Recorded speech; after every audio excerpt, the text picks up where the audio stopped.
Judy, thank you for doing this.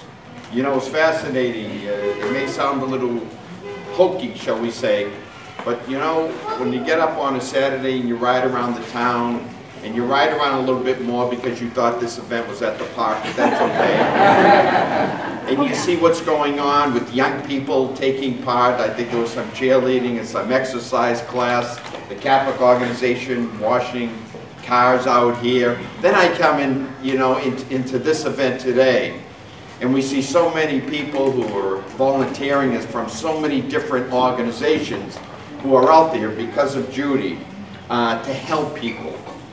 And I can tell you, folks, these are issues which I hear day in and day out.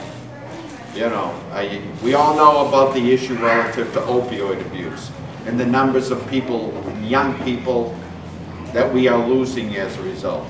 The physically disabled, the mentally disabled.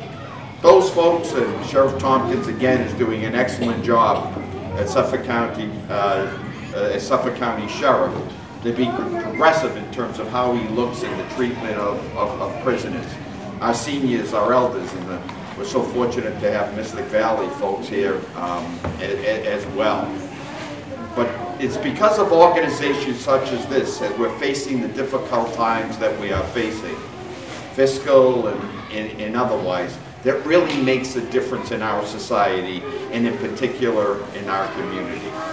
That's why I'm so pleased here, really, to come each and every year, not only to thank Judy, but to thank each and every one of you for the job that you do day in and day out, to give a voice, and particularly to give a voice to those who may have trouble being heard at times. So thank you so much.